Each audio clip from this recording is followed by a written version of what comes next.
I am not a person who is afraid of being assassinated because I believe in God and I know exactly when and how I will die. And this is secret. And that is why you find that I was the last man to withdraw from the battlefield. And this is according to the military history. The commander of the battle is the last man to withdraw, and I perform my duty as a commander. February 1976. East Africa is pushed to the brink of an all-out war. On one side of the border is General Idi Amin, unpredictable, heavily armed, and hungry for expansion. If I am to prepare the war against Israel completely, no, I don't want very many army, air force, and the navy, just very few, and strike inside Israel and move people from the whole border towards Israel. I think the situation will be very difficult. Amin makes a sudden, shocking declaration. A massive swath of the Kenyan territory belongs to Uganda. He threatens to take it by force.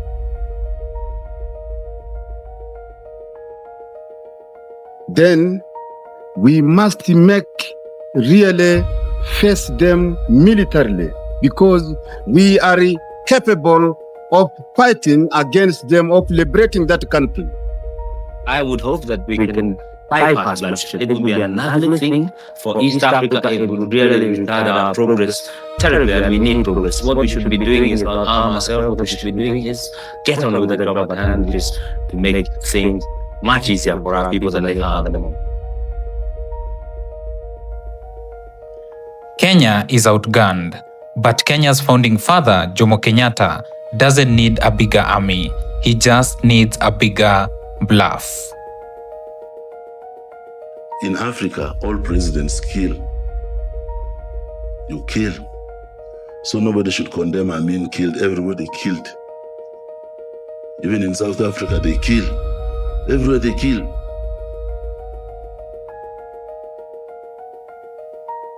By 1976, Idi Amin has transformed Uganda into a militarized state.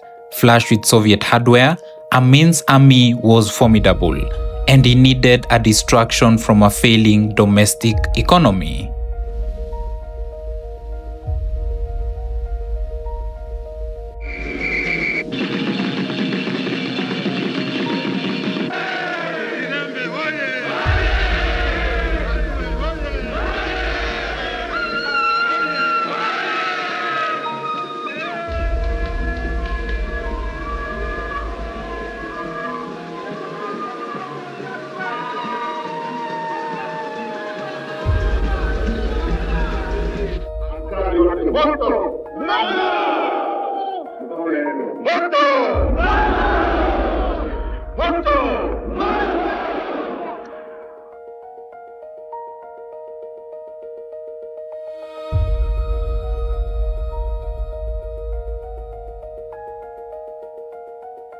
Amin claimed that the colonial borders were drawn incorrectly and that historically, Uganda's borders extended into Naivasha, just a short drive from Kenya's capital, Nairobi. It wasn't just a political statement.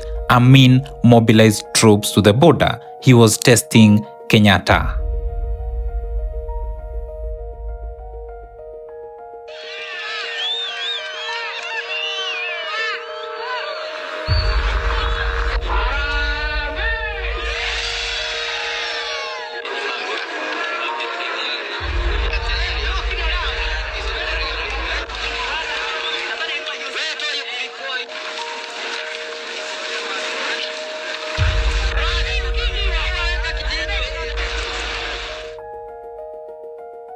Kenyatta's response was immediate and visceral.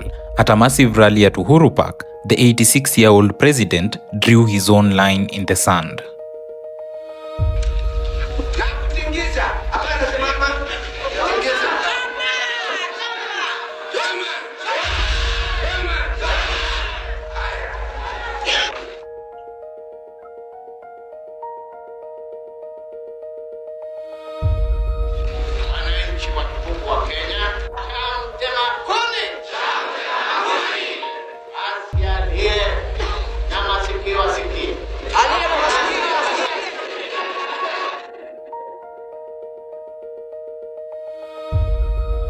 Kenyatta warned that Kenyans would fight invaders with spears, arrows, and bare hands if necessary.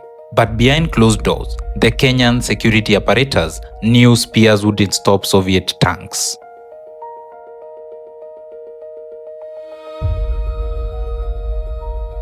Nafurahiwa sana kwa hapa tena na kusalimiana nanyi. Na mimi nina shukrani kwa vile ijapokuwa ni asubuhi sana mmekuja kutulaki. Basi mimi sitakuwa na mengi isipokuwa ni kuwasalimu tu, na vile vile naweza kuwarudishieni asante kwa vile mmeweka nchi hii usalama. Kenya had a problem. To prevent the risk of a military coup, Kenyatta had intentionally kept the Kenya Defence Forces, that is the KDF, relatively small. Instead, he relied heavily on paramilitary police such as the General Service Unit, that is the GSU. If Amin invaded, Kenya's frontline defense was drastically outmatched.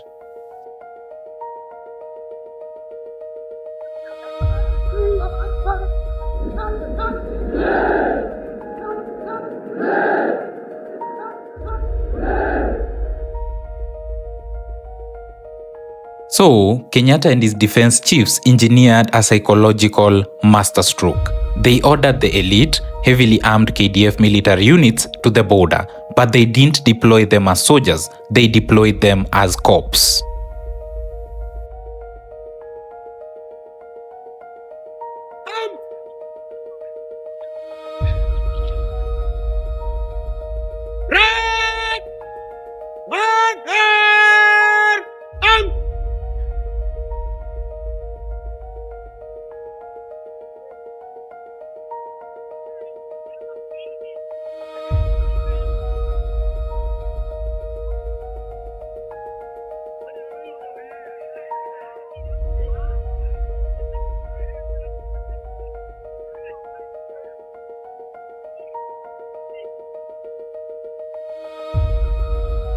Under the cover of darkness, Kenya's heaviest artillery, anti-aircraft guns, and elite commandos moved into positions along the Ugandan border, all wearing the uniforms of standard police officers and GSU units.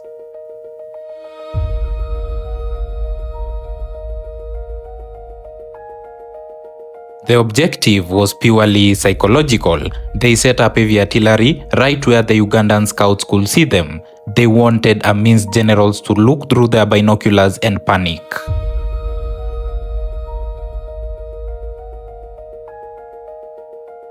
The bluff worked perfectly. Ugandan intelligence relayed a terrifying assessment back to Kampala. The Kenyan border is manned by local police, but they are armed with heavy artillery and tanks. The implication was clear.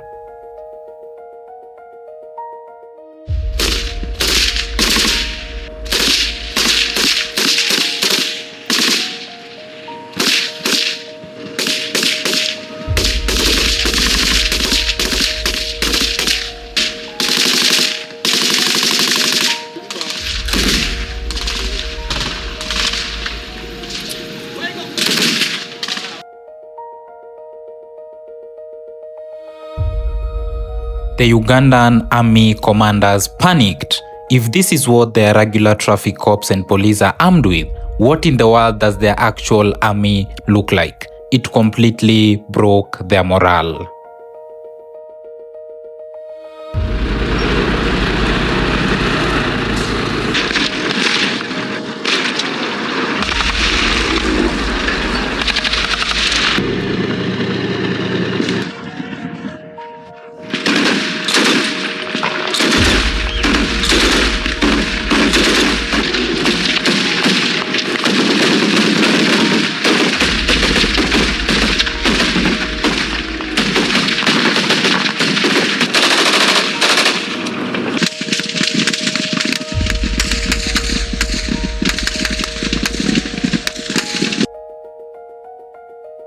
And as Amin hesitated, Kenyatta delivered the knockout punch. Kenya controlled Uganda's lifeline to the sea, the port of Mombasa. Kenyatta quietly ordered the state oil refinery to halt all fuel shipments headed to Uganda. Kenya cannot therefore be held responsible in any manner or form for collaborating with those forces hostile to Africa.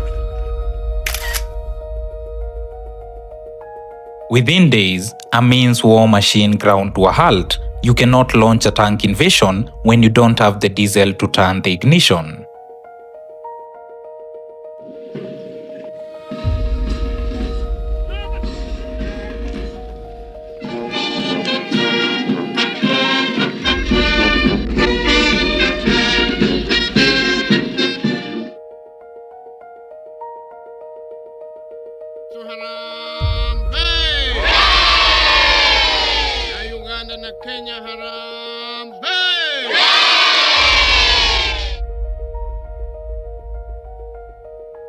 Intimidated by Kenya's phantom super army and suffocated by the economic blockade, Idi Amin rapidly changed his tune.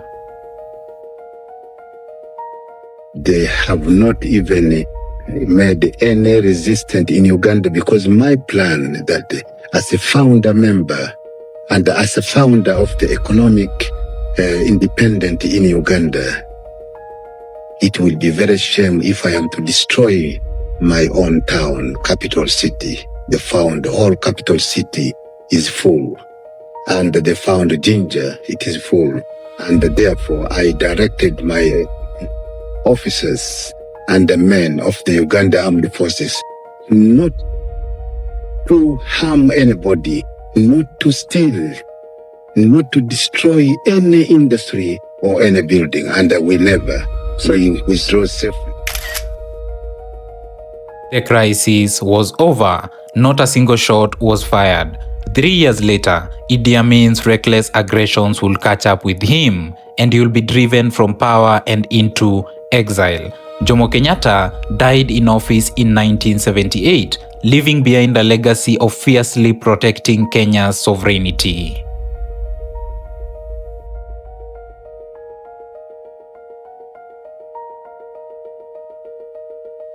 The 1976 standoff remains a masterclass in asymmetrical statecraft, a reminder that sometimes the most powerful weapon a nation has isn't its firepower, it is the power of illusion.